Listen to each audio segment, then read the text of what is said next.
Okay, it's 4 o'clock, so we will call the meeting to order. And first, I'll look to committee to see if there are any disclosures of pecuniary interest. And seeing none, we will move to the consent items. Does anybody want to pull any of the consent items? Councillor Armstrong. 2 and 5. So, Councillor, do you want to debate these items, or is it a quick comment that you're making? Well, if there's no one else interested, then I'll try to keep it to comments and opinions. So we can move all of the consent items together and you will just make a couple of comments, is that it? Okay, go ahead, Councillor. We'll put all the consent items on the floor and you have the floor now, Councillor. Okay, well, I just threw you to staff. It was just about the air conditioning number 2, and what I had concerns about, and maybe you can tell me if this will be covered, is I had an apartment building where the heat got really hot, and I know that there's a minimum required heat level, but on the high end, are we covered for that, or is that under Landlord and Tenant Act? Through the chair, that would be through the Landlord Tenant Act. The bylaw only covers the minimum heat for a specific time period of the year. Haven't read that act lately, to be honest with you. But do you know if it's covered though, the high end? Do they set I don't know those specifics, but if the heating system is not operational, we can certainly invoke the property standards bylaw. But the vital services bylaw specifically speaks to a minimum heat during specific time periods of the year. So if I run into another occurrence where it's too hot, this was a building full of seniors, and the air conditioning wasn't working properly and took some time to react. I mean, that can cause people, end up in the hospital. So next time around, that's something that you could deal with effectively? Yes, we could through the property standards bylaw. Thank you, I'm good with that. The second part is can I deal with number 5 now? Okay. You will remember way back, I said to this council, the pie's only so big. And it looks to me like that is the case. The ridership in the taxi, limo, Uber, and other areas, I don't think increased. But what happened was the pie got divided. Well, you got a pie there, and the pie got divided. So what you saw was an industry that lost roughly 40% of their income. Now, many of these cabs, limos, they're owned by the driver. And so you can just imagine having a small business, and one day things are going well. You bought the small business, used your house as collateral. From memory, these cabs with a license would go anywhere from 60 to 120,000 in that range over time. And suddenly what you see is your income, your business income drop 40%. You tell me what business in this community could see their revenue drop 40%, but their expenses stay the same. So now you have people out there working, quite frankly, in many cases for the minimum wage or less, because they can't afford to walk away from their small business, because quite frankly, they lose everything. And of course, many of them are probably sitting in their cabs saying, I've got to continue. Things will get better. Things will get better. Things are not going to get better. They've lost 40% of their income, and that's forever. So I believe today that this council made a very big error in allowing Uber and others into this community the way they did. Allowing, I believe it's way over 1,000 licenses, people an opportunity to basically get into the same business for no investment, and take business away from from established businesses that followed the rules all those years, that worked with the city to provide safe, affordable services. And so I'm disappointed. You know, now if you're a person that believes in free enterprise deregulation, that's what this council did in my mind. You totally deregulated an industry. And I think that that was the wrong approach. And the numbers are here. The numbers are here in this report. So I'm sure we'll get a subsequent report. I think staff is going to bring something back, and we're going to get those December numbers, which is the time of year when a lot of businesses, that's when they really make their money, that the holiday time. So when those numbers come back, I think you'll leave me a bleaker picture.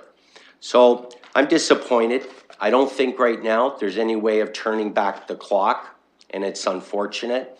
So as I say, it's in my mind, it was the wrong approach, and everyone on this council should have, or at least many should have looked at this differently. You created total deregulation in an industry, and the results are devastating, not just on the drivers, but when you take away people's incomes, that hurts their families and their ability to pay their mortgages, etc. Councillor Ridley. Thank you. I had a quick comment on item number 4. There's a little bit confusion for me in the terms of the agreement on page 23. I think it's probably a typo that could be cleared up before council, but it indicates extensions of 3 additional years. So I just wanted to highlight that so that the contract could be remedied prior to council. And then I did want to make a comment on the vehicle for hire bylaw as well. I respectfully disagree with my colleague. I think that we did the right thing. I think that the city has, it should not be capping or limiting the number of cabs in our city. I don't think there's a municipal purpose to that. I think if we're regulating for the purposes of safety, accessibility, those are good things, and that's what we should continue to do. But limiting the number of plates or the availability of people to operate that business, I don't think is within our mandate.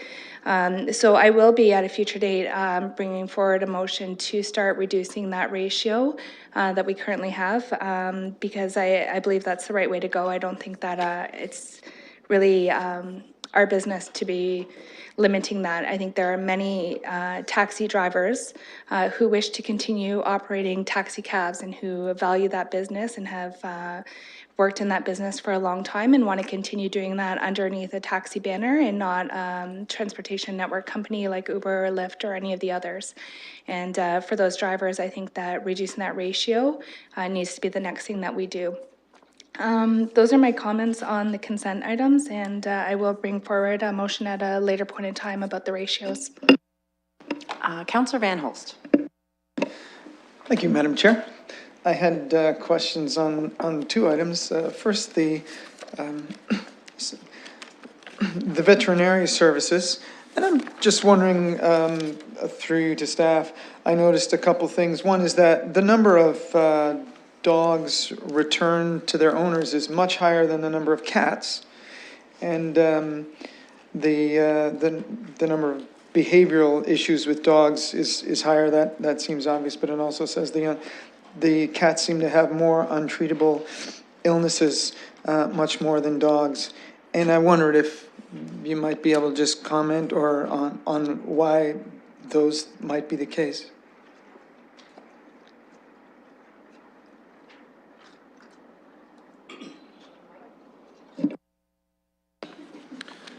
Through the chair, I'm referring to page 46 of the bylaw and the year-end results.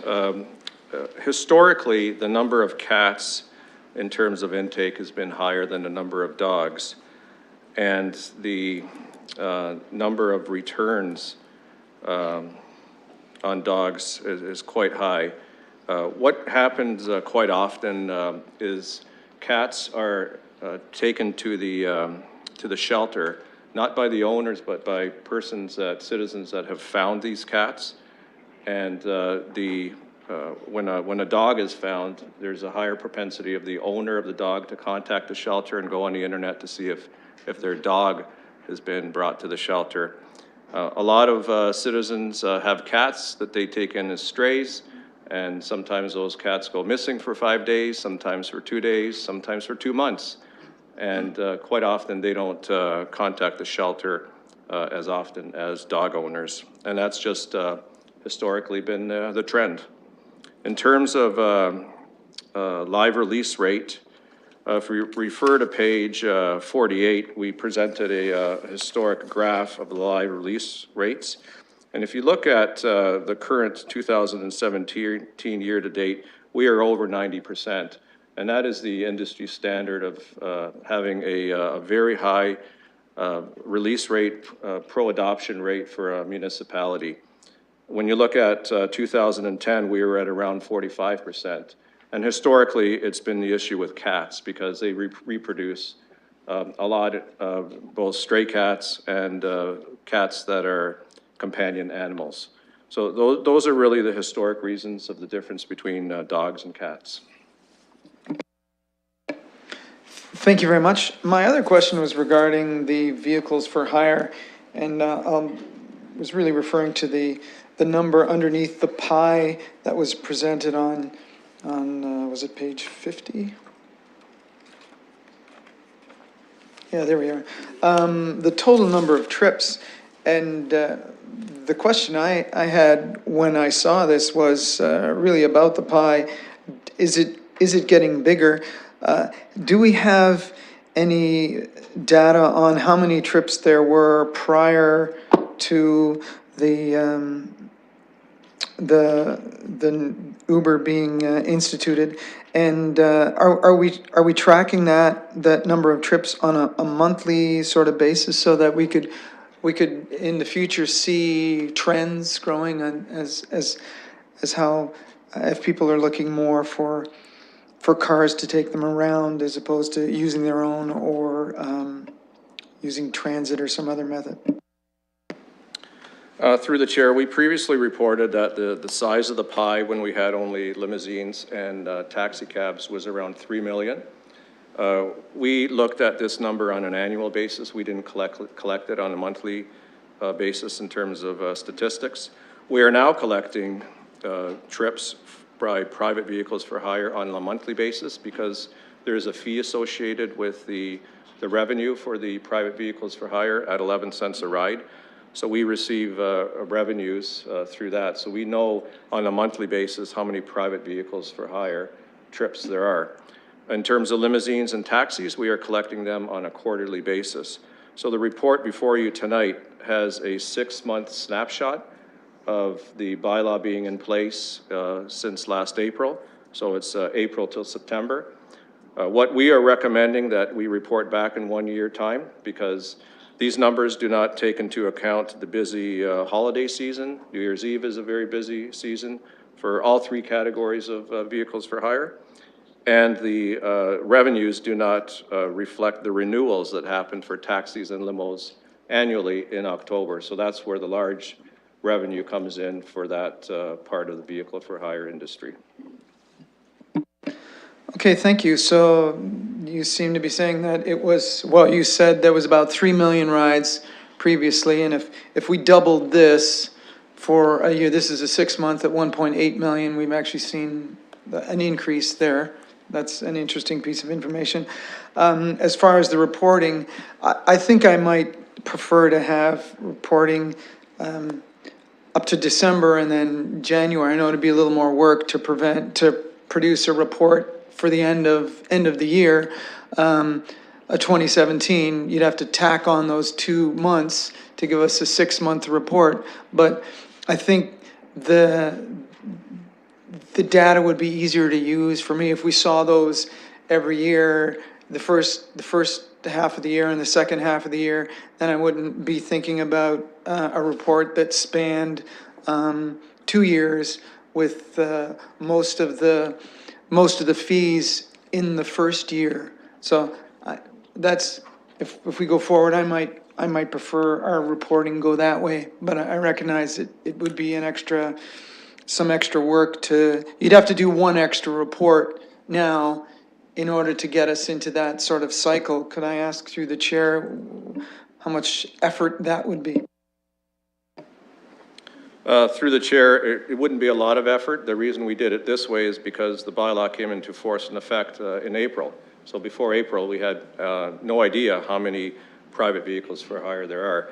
But moving forward, we would have no issue reporting back for the first half of the year. So reporting back, say, in July, and then reporting back again in January, because all the data we get from all three sectors of the vehicle for hire industry are on the computer, they're on their dispatch system, so it's no problem getting the data.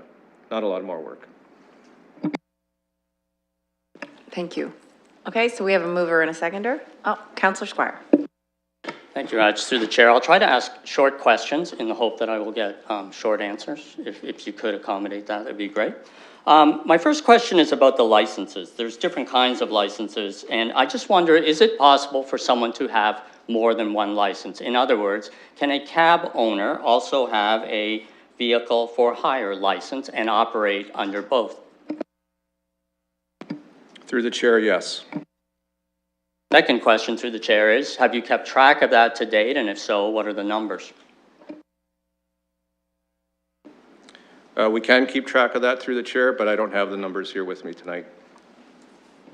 Those are my two questions. My comment is this. A statement was made earlier to the committee that we have damaged somehow the income level of cab drivers. And I went through the report as that was happening to try to determine how that was said.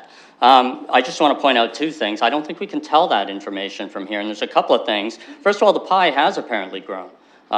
It's grown from 3 million rides to 3.6 million rides. So we are, in fact, growing the number of people who are riding in this area, which is a good thing, I would think, for the industry. The second thing is, if we know that people are holding multiple licenses, people could be gathering income in either the category of a taxi or a private vehicle for hire, so they could be earning income from both those sources. The end result of that is we cannot say right now that we are cutting anyone's income. Okay, and I see no other comments, so go ahead, Councillor Armstrong. Since we're in committee, and thank you, sorry for taking up more time. I guess the thing is, you know, we have this report. We have businesses out there in the community that, you know, businesses track their numbers, track their income. And we have somebody who's arrived that's from the industry, and they would probably give us a picture based on their business operation as to whether or not they've seen generally their income drop and the number of rides drop. And we can all throw numbers around and, you know, but our staff will come back with an analysis down the road, the real numbers. But for now, I think it'd be important, since we have this opportunity, to get a snapshot from somebody that oversees the industry. So I'm wondering if there's an opportunity here to allow 2 or 3 minutes. I believe it's You Need a Cab, one of the directors is present in the gallery, and I wonder if it would be all right to get sort of Councillor Armstrong, we don't have a delegation request on the agenda tonight. Also, the purpose of the report is strictly numbers of rides, and it's not tracking income. It's not recording any income in any sector or any individual driver or plate owner or anything like that. It's an information report. And that's fair enough. Thank you, Madam Chair. So I think the thing is, if somebody wants to ask for delegation status to give their thoughts on this report from the public, from the industry, they can certainly send in a letter, and we can have this discussion again, perhaps at our next meeting. So I'll leave it at that, but thank you. And with that, I will call the vote.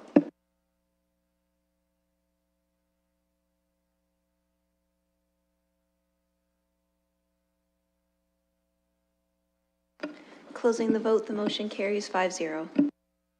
Okay, moving along to item number 8, we have a submission from Councillor Park, and I'm going to turn it over to Councillor Park. Thank you, Madam Chair, for welcoming me at your committee. This request has come from some of my constituents, parents, families with connections to the Lord Roberts Public School. The school itself has a pretty large catchment area that encompasses Ward 6, 4, 11, and 13. Everyone that I've spoken to on this issue has applauded council for our action on the reduction of speeds in school zones, and they think that was sincerely a good step forward. However, that action has not helped this particular intersection.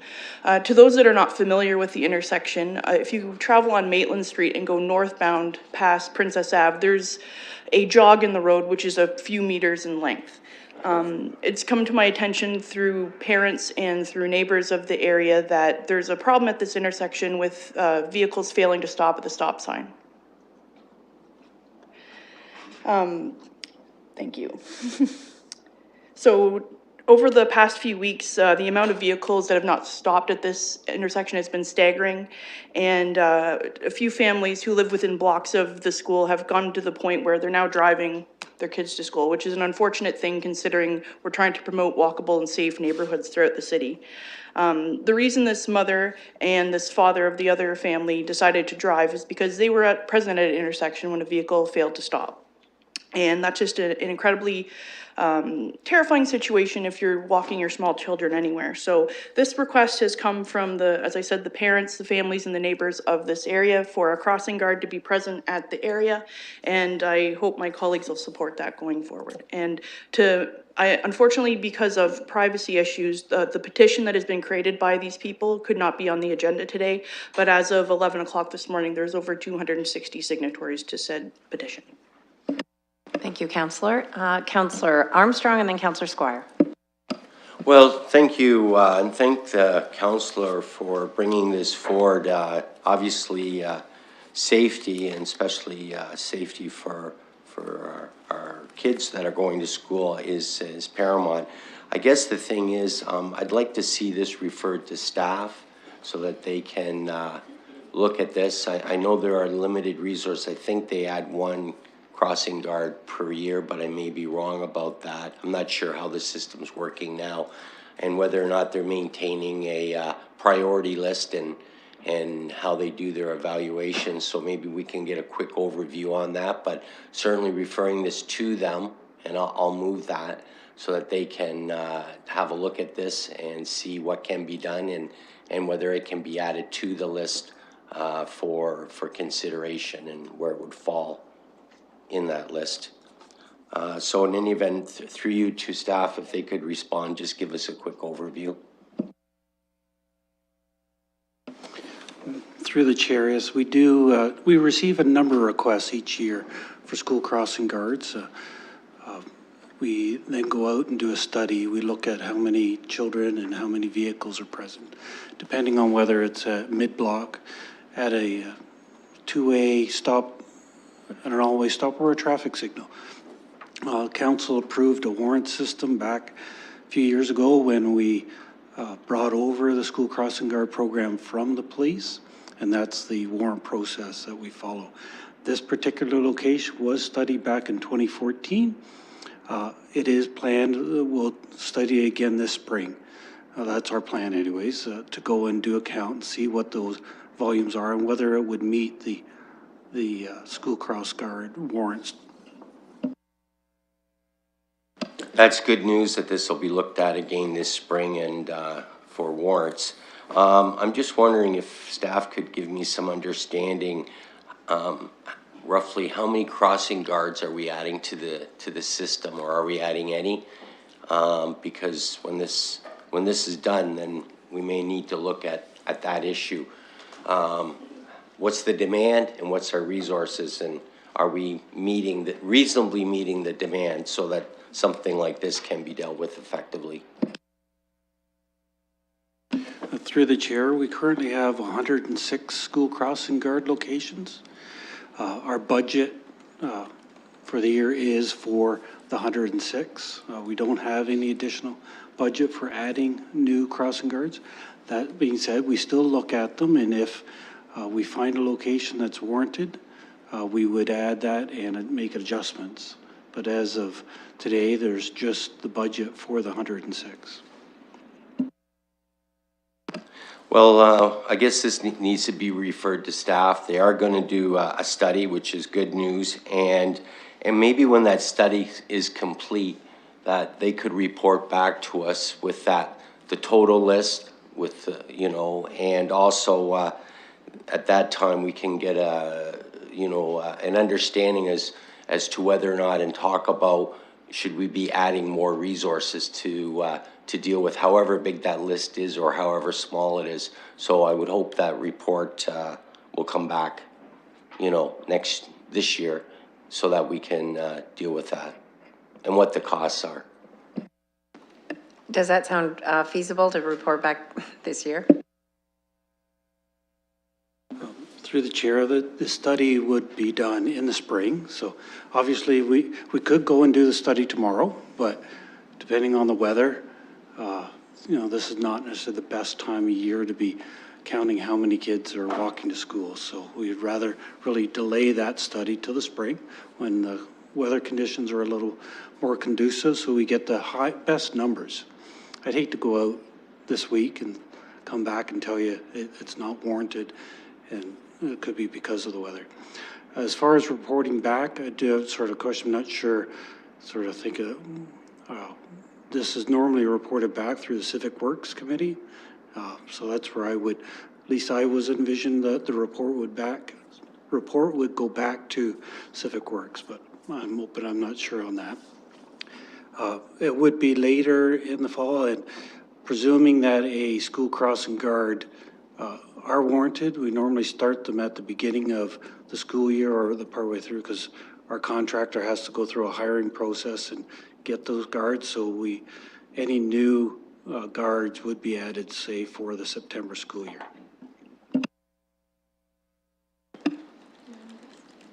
Councillor? I see there's a motion here, so I'll need a minute. I need to read this. Councillor Squire.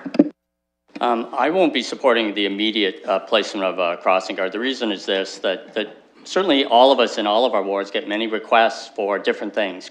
I get requests for crossing guards, four-way stops, speed bumps, all of these things, and they are all brought to me in the good faith furtherance of safety. Many of them are accompanied by people saying, if you don't do this, somebody's going to get seriously hurt. And I'm sure I'm not the only councillor who's heard those words. The difficulty with going past that procedure and saying, today, we're not going to use that procedure, and as an individual, we're going to ask a committee to do one of those things, is we set a precedent. So when a constituent comes to me and says, I want a four-way stop or a crosswalk at this intersection, I will not be able to say to them, well, we have a policy procedure in place, which is a warrant procedure that I respect and that I follow. They will say, well, what about that situation where you guys just went ahead and did it even though it wasn't warranted? What will my answer be? My answer will be, well, you're right, I'll bring it to committee. So what we're going to be doing, with all due respect, is getting into really low level of decision making. In other words, and I don't mean that as disrespect, that the decisions aren't important.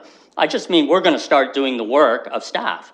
We're going to start measuring intersections and based on what our constituents say. And I've got one right now where I've been hearing from people since I have been a councillor that they want a four-way stop because somebody's going, the words are always somebody's going to get seriously hurt at the intersection. And I always say, well, I'm going to respect the warrant program. So I'm going to respect it today. If this motion, which I will second from Councillor Armstrong, is to do the analysis, come back to us and make a recommendation, and then we can say, based on the recommendation, we're going to push the envelope a little bit and put it there anyways, because we anticipate this getting worse. I may be able to live with that, but not just making a decision today. Okay, I have Councillor Salih, and then Ridley, and then Park. Thank you, Madam Chair. My first question, and Councillor Park can, I guess when she has an opportunity to speak, can kind of raise it. Just wanted to know, could you kind of touch on the immediacy for this area to give me a little bit of a background of if it's that you feel that it needs to be done right away, or is this something that could wait? And then my question to staff is, when you guys do the studies on these crosswalks, are you, when you're measuring the numbers, are you measuring how many kids are going without parents or with parents? Because I think I read somewhere, I heard somewhere that you're measuring when they're not without parents. Is that correct? So, through the chair, the council-approved warrant process, we look at the number of unaccompanied children, and we look at accompanied children or older children, so grade 7 and 8, and adults. So we do count them all. That being said, the warrant process really looks at the unaccompanied children. If they're with an adult, they have the adult to guide them across the street. So there's less, that need for a school crossing guard isn't there. So my comment, I don't know if it would formulate a motion or because it seems to be in the policy is, so I've heard from parents, the feedback when you've had that as a measurement, unaccompanied or accompanied children, is a lot of them are walking their children because there's no crosswalk. So I just wanted to know if that makes sense to even use that as a measuring tool, because people are going to obviously walk their kids because there's no crossing walk. But if we just, so would that be something I need to bring as a motion right now to change? I'm not sure, because it seems like not maybe the best effective way of measuring.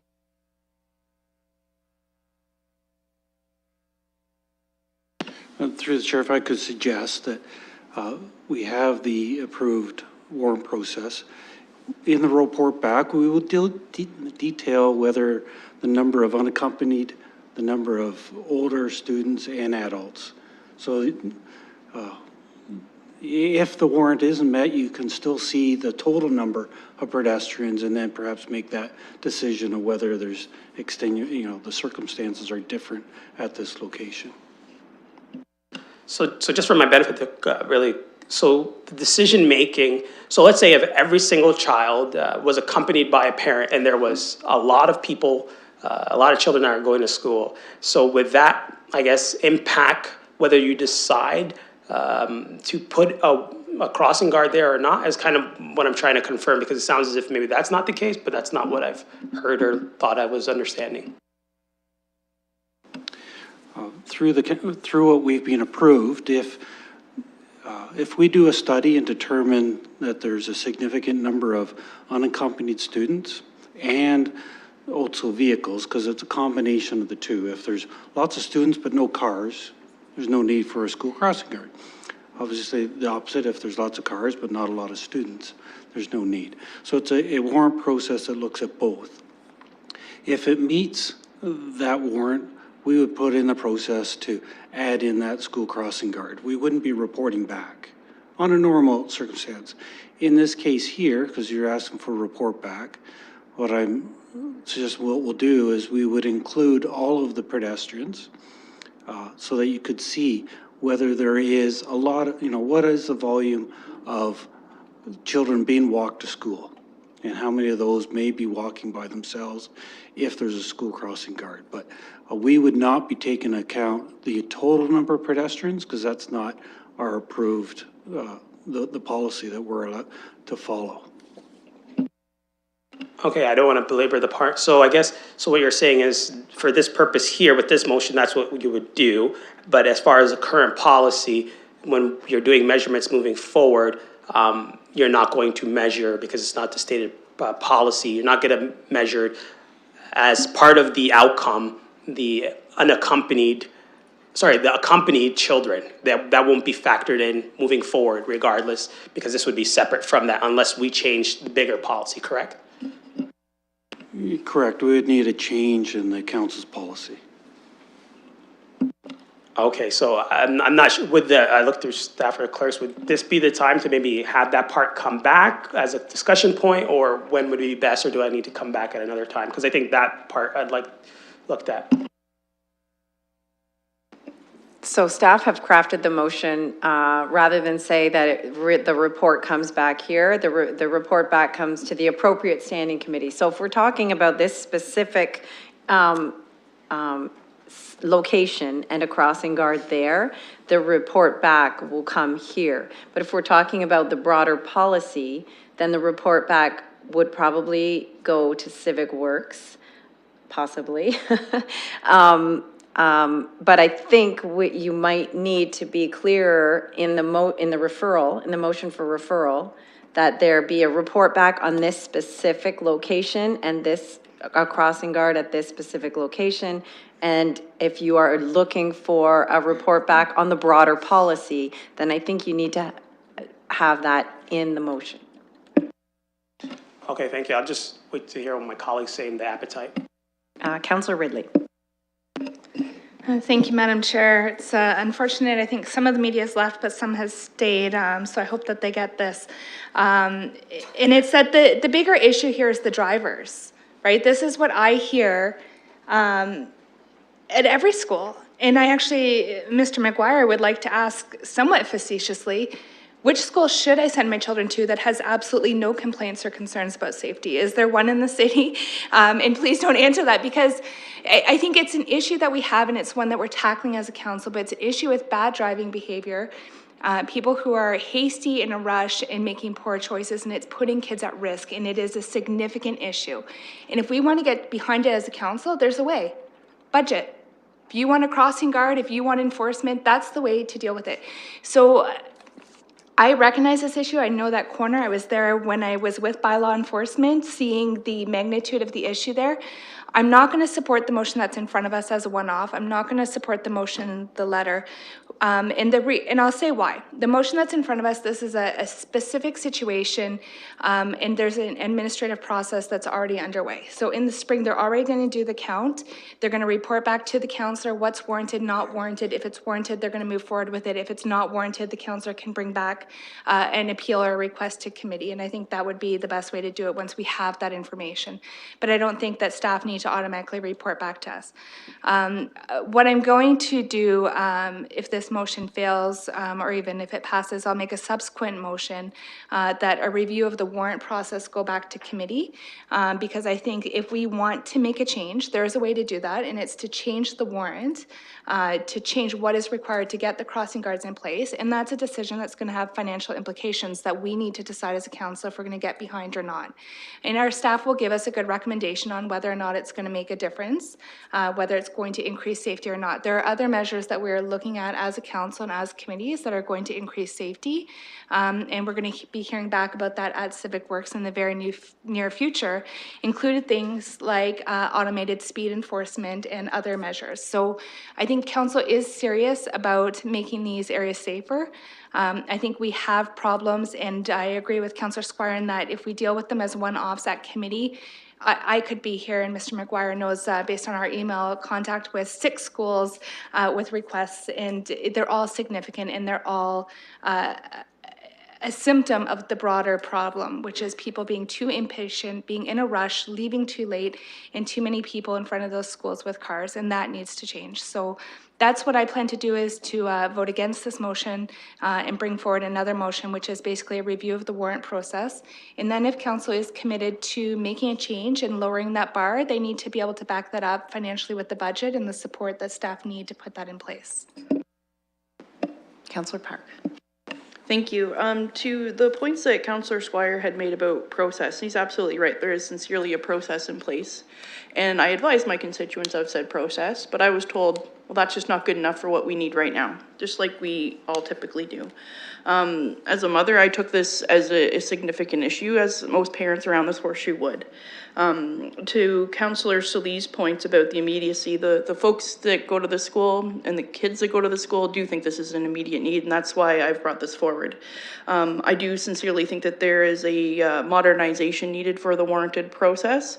Like Councillor Solis said, if children are in a position where they don't feel safe to walk to school, mom, dad, or auntie, uncle, or grandma, grandpa, whoever is walking alongside with them, then that the autonomy of that kid to be able to go to school in a safe space, it's not happening for them. So I would say that we need to have a good solid look at that policy itself, and I'm heartened to hear that that's the way that we're going to go forward.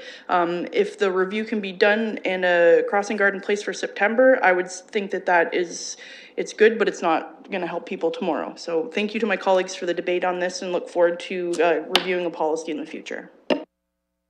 Councillor Armstrong. Well, I appears I've lost my seconder, so If there isn't a seconder, then I think this motion is not a motion at this point.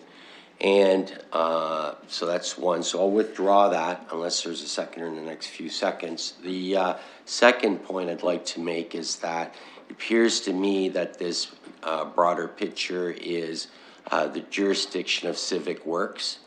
That's what I'm hearing from the clerk. So I would probably think it'd be appropriate, since it's not our area of this committee, that the matter be referred to Civic Works and let them deal with it. I don't think we should be, giving direction to staff if it's not our area of responsibility. So I'd bring that to the chair's attention, that if we're to do anything, it should just be referred to Civic Works. Thank you, Councillor. And there's some discussion amongst clerks going on about the appropriate standing committee. Crossing guard issues always come to Community and Protective Services, according to the city clerk. So I believe we have a councillor here on this committee that has a motion that she would like to put forward.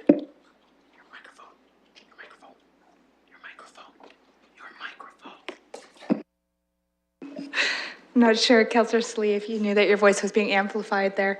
Thank you. I do have a motion, Madam Chair, and it is that the matter of the warranted crossing guard policy or process be reviewed by staff and reported back to the appropriate committee for further review.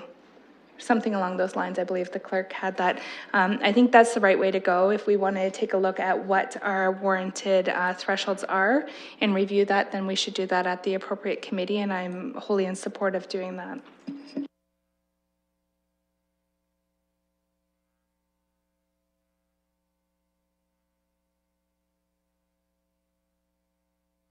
Thank you, committee. I'd like to just add comments. I like where this is going, and I like the discussion here. It's been fruitful. I also have schools in my committee, in my ward, that have been asking about different kinds of things, including crossing guards. I just wanted to mention one thing to any counselor that's interested.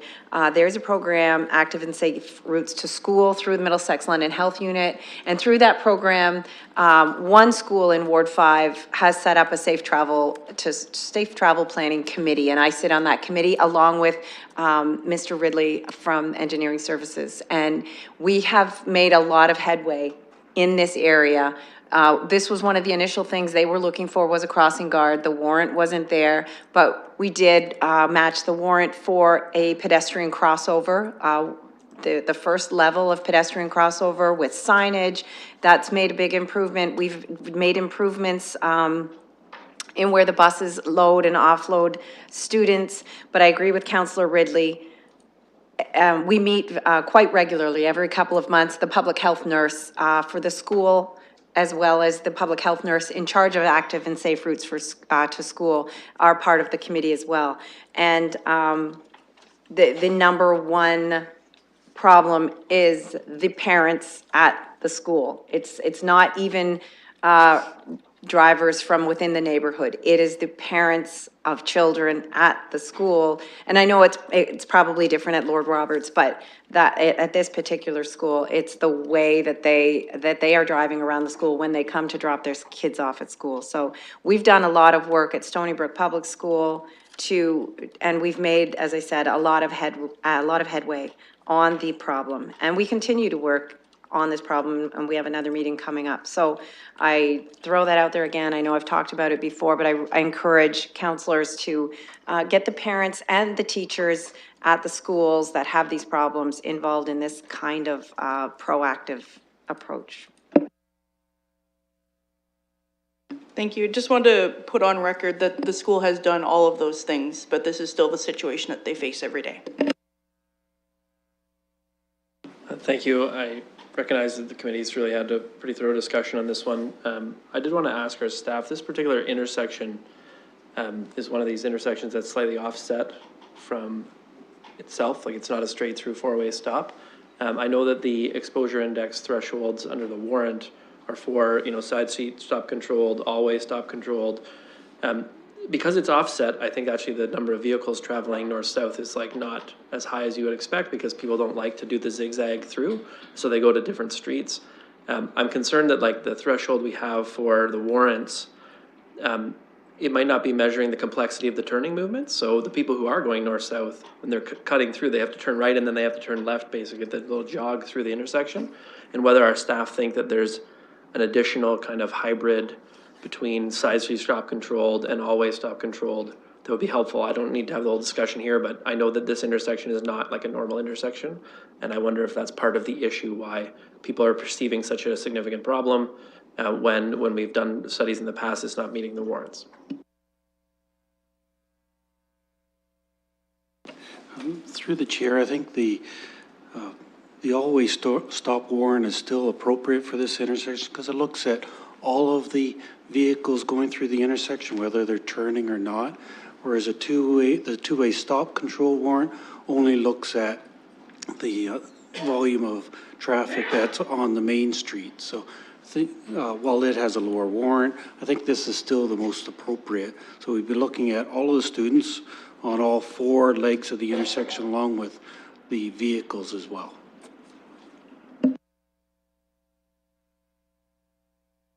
Okay, so we have a mover and a seconder, and I don't see any further debate, so we can vote.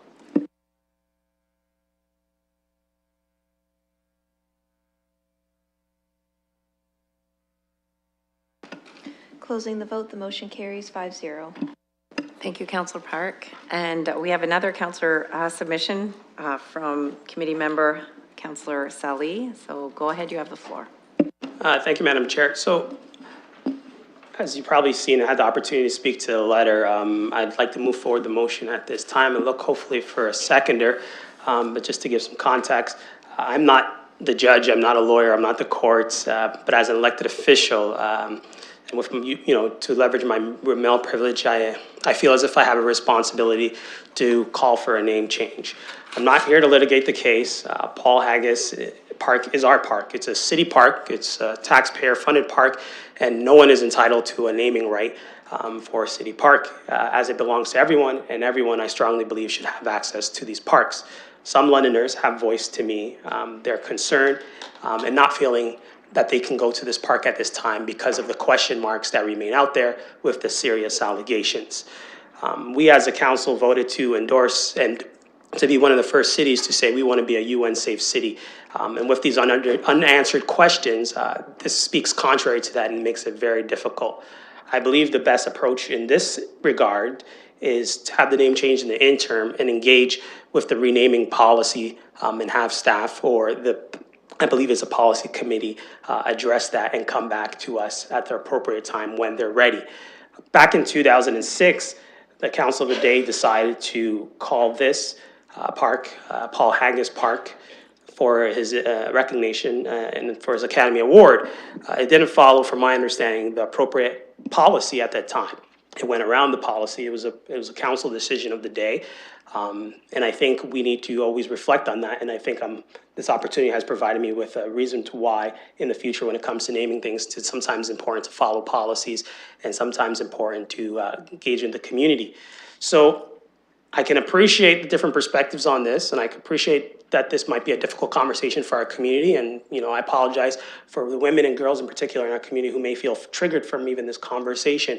But I felt it was our responsibility because my only option is to do nothing or to head in this direction. So I'm happy to answer any questions and look forward to the conversation ahead, but I'll be moving the motion at this time. Councillor Armstrong. Thank you. I noticed that there's a public submission on there, and I've had a request from somebody who's president in gallery if we will allow for delegations to speak to this issue. This wasn't an advertised public participation meeting, but I'm not sure if that's possible or not. Councillor, before we go down that route, why don't I check committee and see if there's a seconder for the motion?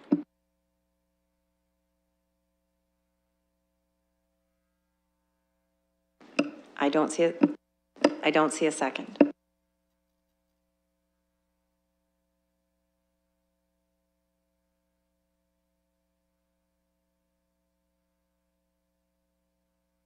This is an important issue to me because of the way it was brought about and some of the things that have happened. I practice law, as you know. I practice next to my good friend, and she practices in child protection matters. And I talked to her about this and wanted to get her point of view. Her point of view was that these kind of allegations are very, very serious, and we should take them very seriously, and I do. And I just want everyone to know that if these allegations are proven properly to be true, that Mr. Haggis shouldn't have his name on a park, certainly. And I don't want anyone to leave here thinking that we shouldn't do something if ultimately there is proof. But I also want to speak of where we are at this point in time. As a lawyer, I went to look at the actual court documents and have copies of them, of the court documents that have been filed. And I just think people should be aware of what's been said and what hasn't been said. The actual lawsuit was started by Mr. Haggis himself. He started a lawsuit against this person because he had been contacted by her lawyer with a letter saying they were going to start legal action and that he should contact them. He alleges that when he did, he was told that there would be nothing further if he paid them $9 million. That's his allegation. I don't know if it's true or not. He may be able to prove that. He said that caused him such distress that he wanted to take preemptory action in this particular case. The next thing that happened was an action was commenced by the complainant. Her allegations are extremely serious, and it proved they amount to a very serious sexual assault, and she should have the opportunity to prove that. On the other hand, Mr. Haggis claims that at the time of the alleged incident, he had recent back surgery and, in fact, has a chronic back problem that would not allow him to do the acts that he's alleged of. My point is this. This is a very serious issue. Very serious allegations have been made against Mr. Haggis that has prompted him to have to resign from a charity group that he started to aid people in Haiti, a very important charitable group that, by all accounts, has done very good work. On the other hand, you have a victim here who has suffered, will have suffered, if she is proven to be correct, a very serious and unprovoked sexual assault. My point is this. We have an opportunity to wait for a determination on this issue. That determination should guide us as to where we're going.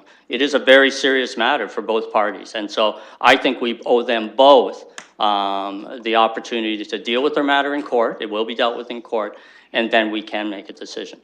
The larger issue going forward, though, that I wanted to speak to is, should we be in the future naming parks after people who are alive, knowing that these things can happen? And I think we should at some point look at that. So that's all I wanted to say, and I appreciate the seriousness of this issue, and I hope at some point down the road we can determine it. I just think at this point it's a little premature to make a final decision. Okay, before we move forward, and I have two more speakers on the list, we have no second on this particular motion, but we will need a motion to receive Councillor Selly's communication. So Councillor Ridley will move receipt, and do we have a second for that? I will second receipt of Councillor Selly's communication, and then I will go to Councillor Ridley and then Councillor Hopkins, just reminding them that the motion now on the floor is receipt. Thank you, Madam Chair, and I will keep my comments to receiving this motion. I think Councillor Selly brought to this committee's attention a very serious issue. I think right now as a society, we need to make an effort to create space for survivors of sexual misconduct, sexual abuse, rape, all of those things. We need to make that space and we need to listen. But I equally agree with Councillor Squire in the fact that we need to allow due process to happen. So it's a hard balance, and I don't know that we have it right now. Or that we'll get it right, because we need to do both. We need to have the space for people to come and share their experience from their point of view and to feel heard and valued and cared about and listened. And I think that Councillor Selly has done that through the motion, the letter that he wrote to the committee, and I think that's a very important thing for everyone to do, is to make sure that we have space that people can feel heard and can share their story. But like Councillor Squire, I also believe that we need to allow the process to happen. and that we can't be reactive from a city policy point of view. I think perhaps that's what happened previously when we named this park, was there was a reactiveness in terms of let's do this quickly. And we do have policies that we need to follow, and we may need to look at our policies in general. I think there are a lot of people who are both living or who are deceased now who have had things named for them that may be reviewed as just society shifts and changes in general. We're hearing a lot about prime ministers and other things as well, and where people's values and society's values are. So I think that it's worthwhile taking a look at our naming policy and renaming policy, and I'm happy to do that, and I would be happy to revisit this at another point in time, but I do think we need to allow the process to happen and play out a little bit. Thank you. Councillor Hopkins. Thank you, Madam Chair, for recognizing me. Paul Haggis Park sits in my ward, and I wasn't sure what to expect coming here to committee. And it would be so easy for me to just maybe not say anything more. I can see where the committee is going, and I appreciate the comments that have been mentioned so fast, but I think I won't do that. I will share my experience, because I think it's important when motions like this that come forward, they're motions that you're damned if you do and you're damned if you don't. And if you don't support the renaming, you appear to not supporting and not being proactive, standing behind these women that have, and men that have experienced sexual harassment, and that you're not supporting survivors. Regardless, I do want to thank Councillor Sally for bringing this forward, because it's come to the committee for debate, and this is where it should be.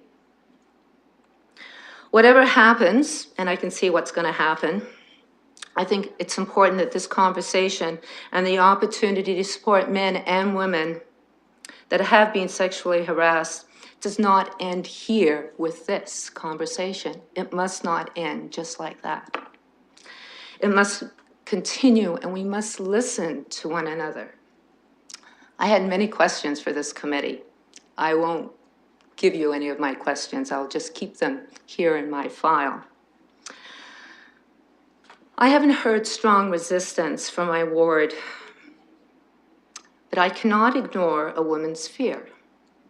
I would like to understand more where this fear came from an accusation, how that woman felt and what that fear was like. Because I understand fear.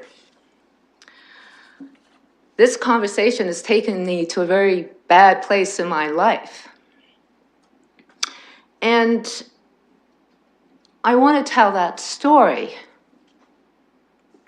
because we should be sharing our experiences. When I was in my mid-20s, moving out of home for the first time, I was living in Toronto. I rented a ground floor apartment unit from my unit in a house from my father. And I was stalked for a couple months. And it starts with telephone calls. In the night, front doorbell ringing, you go to the front door, there's no one there. You get love notes dropped into your front mail slot. You have a feeling of being watched. And it starts to creep into your daily thoughts, every moment almost, feeling that you're being watched. And then you find yourself coming home one night late from a downtown club. You missed the last bus from the subway. And you decide to walk a few blocks to your house. And then you look down and you see a hand coming at your waist. You know that you're not going to get out of this one.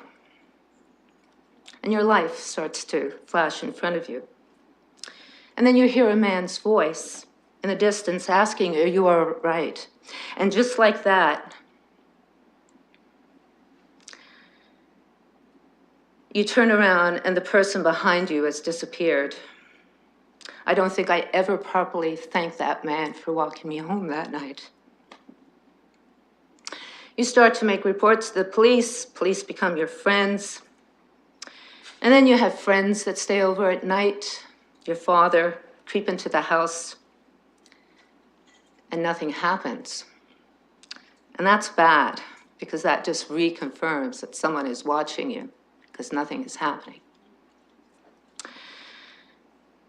No notes, no calls, no pizza deliveries, believe it or not.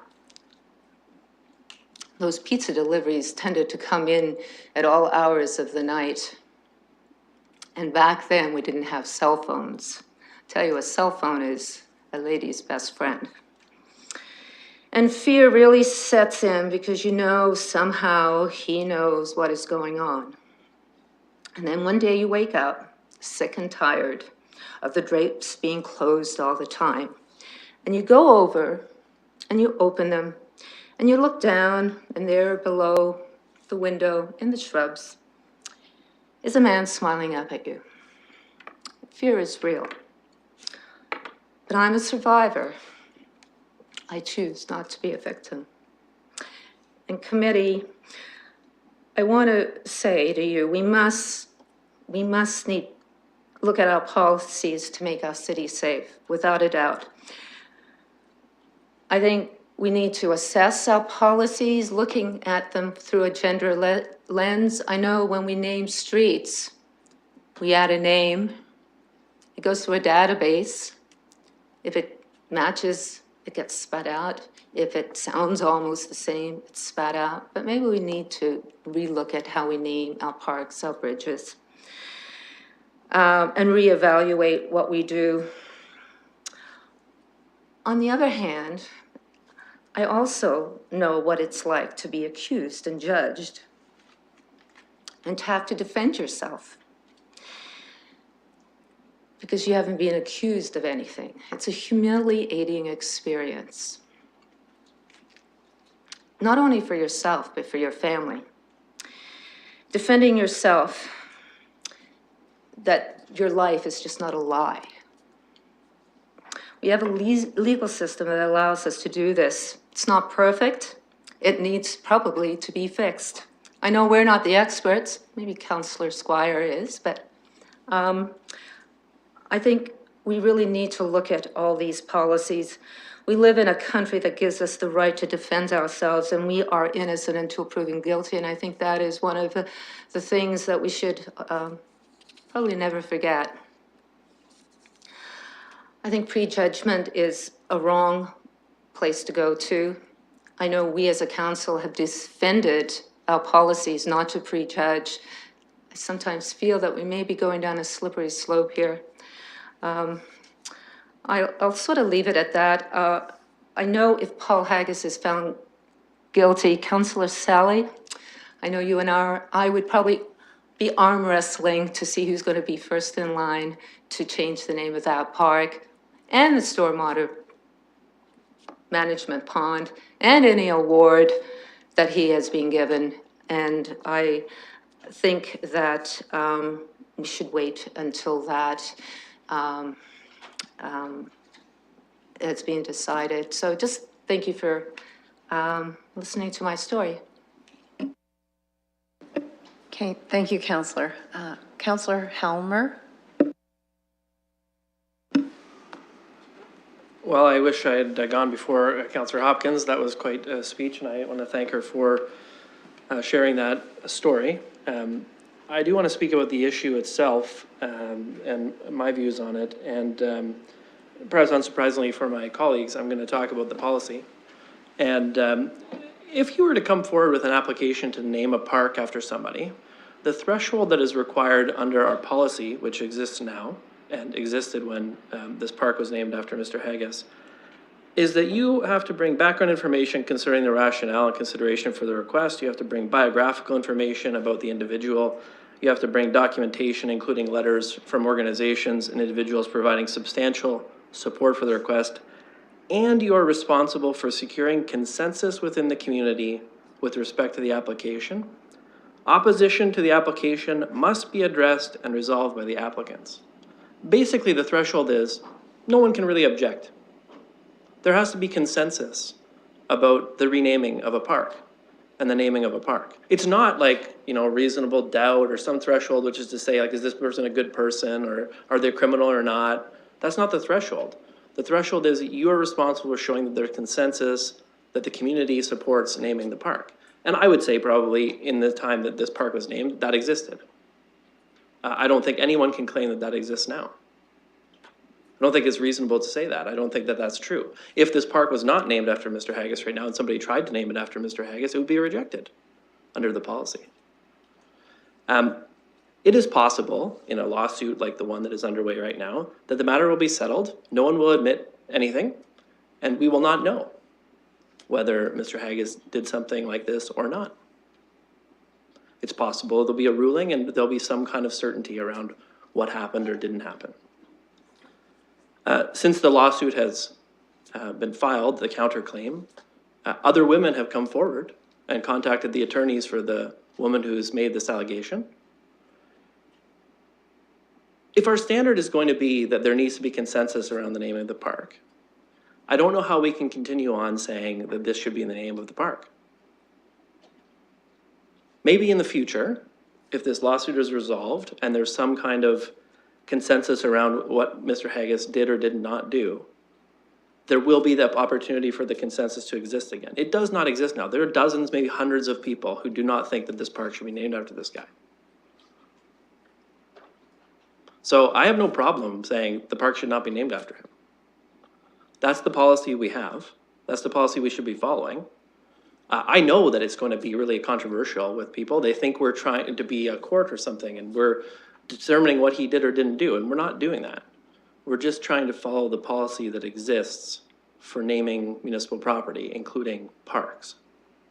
So I see there's no seconder. Perhaps we'll be talking about it at council. I really understand where people are coming from. This is not an easy issue.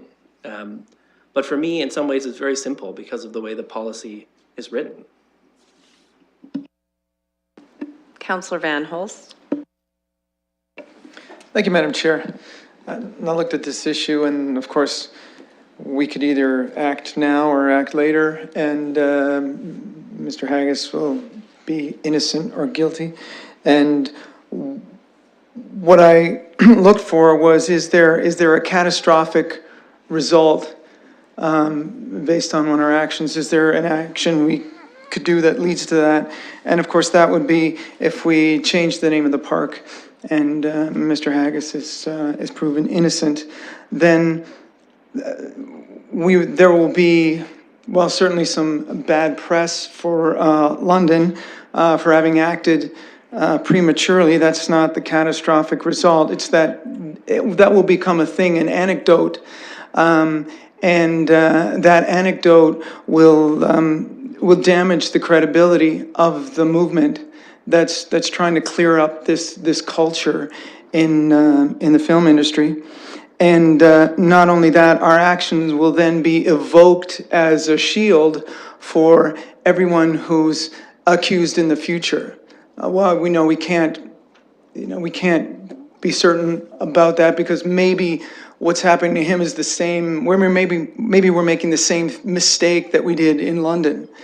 And that would be the danger of that mistake. So although to change the name now we might be adding to the momentum of this movement, there's a danger that we could harm things for them by simply taking it too far. And so I think the direction that we've taken is the safer direction. Councillor Armstrong.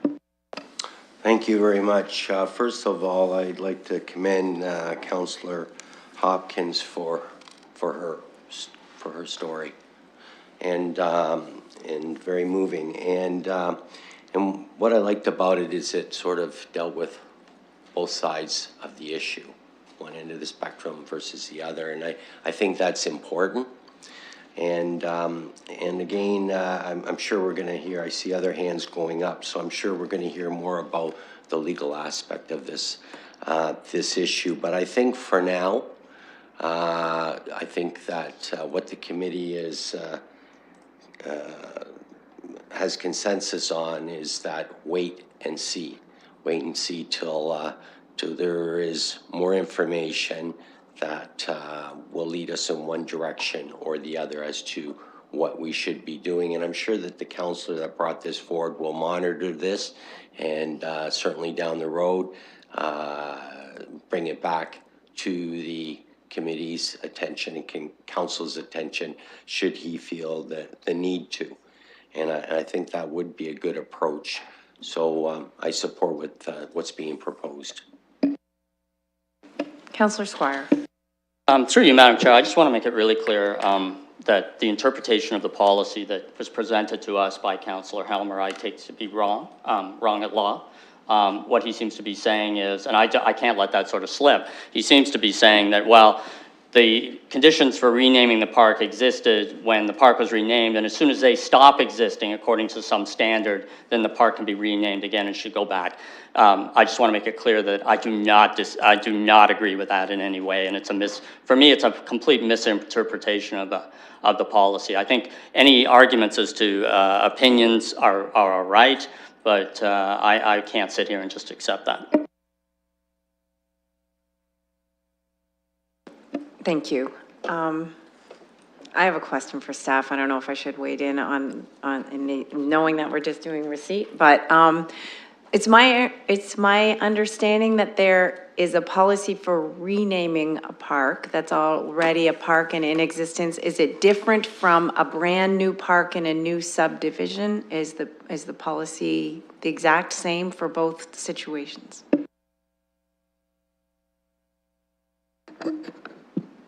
Through the chair, it's essentially the same. All right, that's it. So do Councillor Sully. I don't have you on the list. Okay, Councillor Ridley. Thank you. Sorry, I wasn't sure if maybe I wasn't clear on your question or on the answer. When a developer develops an area and they install a park, do they not typically name it, or it becomes known as the name assigned by the developer, not perhaps the City of London? Yes, that is correct, but they also go through, it's a similar process if you're talking about process, but they are typically making the recommendation on those types of parks. Councillor Sully, did you have a comment? Yes, Madam Chair, and if you'll allow me, just because this might be the last opportunity I maybe have to say anything about this, but I just didn't want to just touch on the last points. I know we're just receiving it. You know, I respect the decision of this committee. You know, of course, I'm going to be disappointed that I didn't have a seconder, but it's, you know, I know this was going to be a difficult conversation, and I thank Councillor Hopkins for sharing her story and her courage, and, you know, I'm proud to know her, and thank you for being a survivor, and thank you for being here with us today. Like I said, just to clarify, I'm not here to accuse him. For me, it's not about his resume, his merits. It was about a public space and making sure that people today can have access. And as Councillor Helmer alluded to, we don't know what the outcome would be or how long it may be. It may be 2-3 years. And for me, I felt it was important to try to amplify voices and to do what I can to say, you know, I know these are difficult conversations, and I want to make sure when a young woman or a young girl goes to a park, they feel safe and they feel as if their city supports them. And I know and understand the position of this committee, but I feel as if it was also important to send a message to young boys that when someone is maybe being accused of something or doing something, you know, serious, I think it's also important to recognize that we don't celebrate that person at this time, because whenever we have a street name or a park name, regardless of what we think or whatever, regardless of the outcome is, by default, we celebrate the street name, we celebrate the park name, we celebrate the name of the building. That's just what happens. And I found it very difficult to continue to do that, to celebrate the park name as it is today. I can't imagine having, you know, a ward function or having a ribbon cutting at this park with so many unanswered questions and serious allegations, or asking members of the community to come to this space and then having to hear from, you know, someone and say, well, I feel this is difficult for me to come to this park. And that's why I wanted to try to raise those voices. But separate from all those conversations that we've had here, I think this is a very healthy conversation. I'm very thankful. But I just did want to point this out and say that when I got to talk about this, and I know it was a conversation that was had in the media as well, it gave me that very small glimpse of the reality that women and young girls face every day with, misogyny and how ugly it can be. And quite frankly, I'm disappointed in some of the Londoners who have expressed in the way they did their opinions. I think it's okay to have different views and different perspectives, but the amount of correspondence, the phone calls, the stopping me in public places, and just what people have said, I can, to some small extent, this isn't the first time for me having speaking on an issue like this. Before I was elected, I said Bill Cosby shouldn't come to London, and those same kind of reactions were there. So I've tried to be consistent. I know this isn't an easy conversation, but I think it's important we have, and I think it was important for me today as a man to use some of my male privilege to be the one to bring this forward. So I hope that tomorrow, Londoners recognize that they should be a little bit more respectful. They should be a little bit more careful with their words. I don't want to take actions on some of the comments and the directions or kind of the threats that people have directed at me in these conversations, but I'm strongly disappointed at some of my colleagues in London, Ontario, and I think that needs to change because that's why I believe some women don't speak up, but I want to continue to encourage women and young girls to keep speaking up in our communities, in our city, and know that separate from this conversation here today, I'll always stand and support and say that I believe women. And it's even disappointing that even because once upon a time, some months ago, I said, I believe women, someone tried to file an integrity commissioner complaint on me for just simply saying, I believe women. That's the society we live in today. And I think we have a lot of work to do. And I'm ready to do that work with my colleagues and ready to do that work with the community. So this is the will of the committee, and I recognize that and support that. But hopefully tomorrow will be better.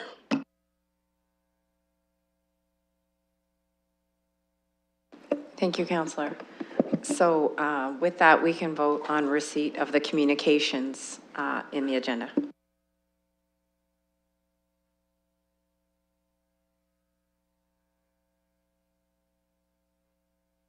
Closing the vote, the motion carries 4-1. So item 10 is the Animal Welfare Advisory Committee. I think it's fairly straightforward, and I'll look for a motion to receive that report.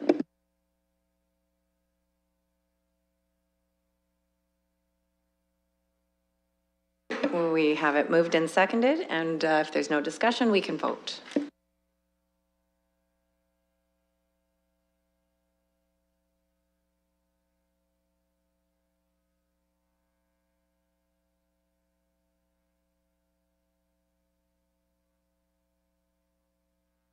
Closing the vote, the motion carries 5-0.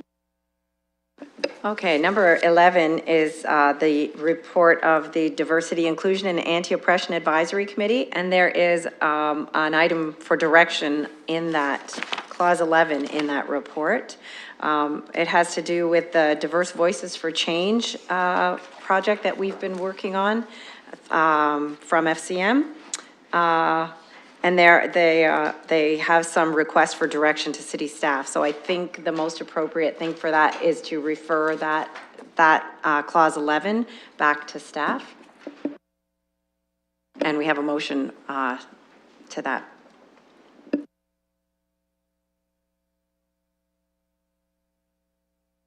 And we can vote.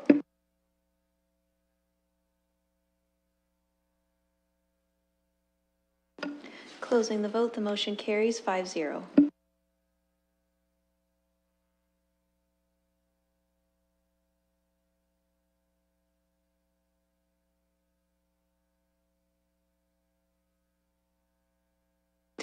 Thank you. So we're moving along to item number 12, which is the second report of the London Housing Advisory Committee. And there is in clause 3, again, some requests for direction to bring their comments regarding inclusionary zoning forward to the ministry. We dealt with that at Planning Committee last night, but it will be in this motion as well.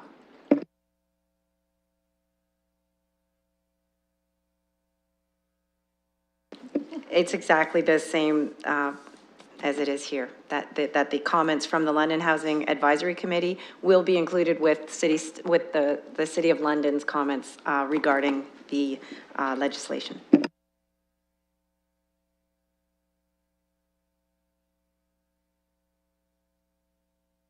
And we can vote.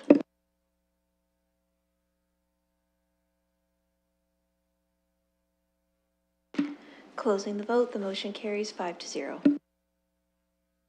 So item 13 is staff report on administrative monetary penalties. And I'm looking to committee to see if the report is self-explanatory, or do you need to hear anything from staff on this matter? We're all good. So we need a seconder on this. And we can vote. I just want to make a comment, sorry, as I call the vote. I just want to make a comment that this is a really good thing. I had a chance to speak to Mr. Katolik about it, and I know there have been some issues in Ward 5 around property standards and the ability of the city to act on complaints over property standards. So I think going to this method of administrative monetary penalties rather than issuing tickets and having to go to court and all of that long drawn out process is a really good thing in many ways. It will free up court time, and it also allows the city to respond more quickly and see that property standards issues are dealt with quickly so that the complainant has their issue resolved. So those are my comments, and we can vote now unless anybody else has a comment. Okay.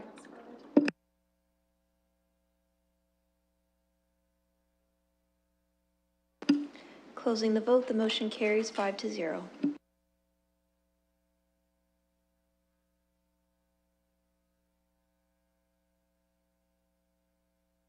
So committee, I'm wondering if you want to deal with 14, 15, and so I'm wondering if you want to deal with 14, 15, and 16 all together, or if anybody had wanted to debate any of those items, but they seem quite straightforward to me, but I will look to committee and follow the will of committee. Councillor Ridley. Thank you. On item 15, I don't know if you want me to do this now or if you'd like to do the other two items first. I just wonder if our staff have any comments on that, if there's any room there rather than just receiving it, if there's a concern and something that we could do or look at. I would be interested to know that. Okay, so why don't we put 13 and 16, or 14 and 16 on the floor. We'll deal with those, and then we'll go back to 15.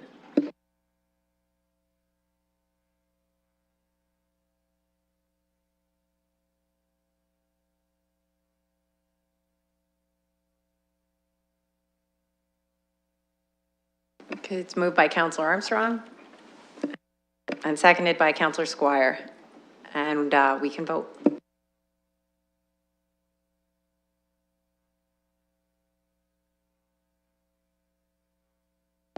Closing the vote, the motion carries 5-0. Okay, Councillor Ridley, your comments on 15. Thank you. And through you to staff, what I guess I wonder is if we should refer this to staff for review. If we don't have the appropriate access around the Budweiser Gardens, I wouldn't mind that being investigated and a report back if we do need to make amendments. If we have people that can't access facilities because of a limited number of zones, then we should make that change. So I don't know if staff are prepared to speak to that today or if a simple referral for review would be appropriate. Through the chair, we have been going out to this parking lot in response to these complaints. We have been moving along the vehicles for hire out of the zones, the areas where paratransit are dropping off. This is exactly the issue that AMPS is going to resolve, because what we find in this area and in school zones, as soon as the white car shows up, everybody leaves, and we can't be at all places at all times. So I would just suggest this be referred to staff for internal review and for additional enforcement actions. I would like to make that motion. I don't know that you need to report back unless staff are going to be suggesting a change in the zones, but I certainly would like this to be reviewed. And if there's need for a second zone, I think that recommendation should come forward to the Civic Works Committee. We've committed to being an accessible city, and if there are changes that we need to make to accommodate those that have the needs, then we need to do that. Okay. So we have the motion up. You can move it if you'd like, and look for a seconder as well. Excellent timing. I will call the vote.